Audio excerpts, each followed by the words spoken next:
வாங்கி மாட்டின புதுசில் ஸ்பீடாக சுற்றுற சீலிங் ஃபேன் போக போக ஸ்பீடு குறையிறதுக்கு இந்த 6 விஷயங்களில் ஒன்று காரணமாக இருக்கலாம்.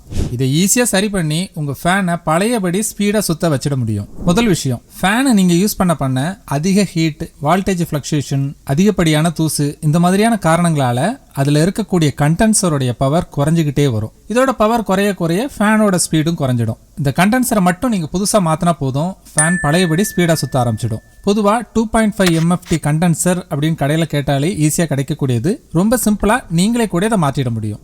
ஃபேன் ஸ்லோவாக சுற்றுறதுக்கு ரெண்டாவது காரணம் ஃபேனுடைய ரெகுலேட்டர். இந்த ரெகுலேட்டர் தான் உங்கள் ஃபேன் மோட்டார் ஸ்பீடை கண்ட்ரோல் பண்ணுது. இந்த ரெகுலேட்டர் நீண்ட நாட்களாக பயன்படுத்திட்டு வரும்போது உள்ளே இருக்கக்கூடிய கான்டாக்ட்ஸ், காம்போனன்ட்ஸ் நிறைய காரணங்களால் வீக் ஆகிறதுக்கு வாய்ப்பு இருக்குது. சப்போஸ் ரெகுலேட்டர் சரியாக இல்லைனாலும் உங்களுடைய ஃபேன் ஸ்பீட் கண்டிப்பாக ஸ்லோவாக இருக்கும்.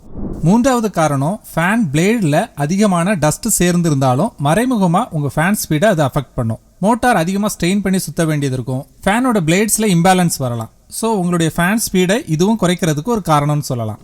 நான்காவது காரணம், ஃபேன் சுற்றும் போது ஏதாவது வாப்லிங் இருக்குதா அப்படின்னு செக் பண்ணி பாருங்க. ஹெட் தனியாக சுற்றுது அல்லது ஹெட்டுக்கு மேலே இருக்கிற பைப்பு, அதாவது அந்த டவுன் ராட்ல ஷேக் அதிகமாக இருக்குது, இப்படி இருந்தாலும் ஸ்பீடு குறையிறதுக்கு வாய்ப்பு இருக்கு. இன்னும் பிளேட்ஸில் ஸ்க்ரூஸ் எல்லாம் டைட்டாக இருக்குதான்னு செக் பண்ணிக்கோங்க. இது கொஞ்சம் லூஸாக இருந்தால் கூட ஸ்பீடு குறையிறதுக்கு வாய்ப்பாக அமைஞ்சிடும். ஐந்தாவது காரணம், வாங்கினதுலேருந்து ஃபேன் சுற்றிக்கிட்டே இருக்கும், அதுக்கும் லூப்ரிகேஷன் தேவை. லூப்ரிகேஷனை பற்றி யாருமே கண்டுக்கிறது இல்லை. முக்கியமாக ஃபேன் மோட்டாரில் லூப்ரிகன்ஸ் ட்ரை ஆகிடுச்சுன்னா உராய்வு அதிகமாக இருக்கும், ஃபேன் ஸ்பீடு ஆட்டோமேட்டிக்காக குறைய ஆரம்பிச்சிடும்.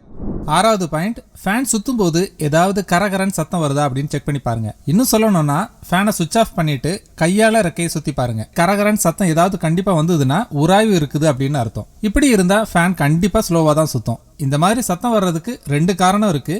ஒன்னு, ஃபேனோட பால் பேரிங் சரியில்லை அப்படின்னு அர்த்தம். இல்லைன்னா காயில சுற்றி இருக்கிற ரோட்டார்ல ஏதோ உராயுது அப்படின்னு அர்த்தம். இந்த பிரச்சனை இருந்ததுன்னா இதை எலக்ட்ரீஷியன் வச்சு தான் சரி பண்ண முடியும். உங்களுடைய ஃபேன் ஸ்லோவா சுத்துறதுக்கு இந்த 6 விஷயங்கள் ஏதாவது ஒன்று காரணமா இருக்கலாம், இல்லைனா மல்டிபிள் ரீசன்ஸ் கூட இருக்கலாம். இந்த வீடியோ உங்களுக்கு ஏதோ ஒரு விதத்தில் யூஸ்ஃபுல்லா இருந்ததுன்னா வீடியோக்கு லைக் பண்ணுங்க. நீங்க இதை மற்றவங்களுக்கும் ஷேர் பண்ணுங்க. ஏதாச்சும் டவுட்ஸ் இருந்ததுன்னா கமெண்ட்ல கேளுங்க. எனக்கு தெரிஞ்சதை வச்சு உங்களுடைய டவுட்ஸை கிளியர் பண்றேன். இன்னொரு யூஸ்ஃபுல்லான வீடியோல மறுபடியும் மீட் பண்ணலாம்.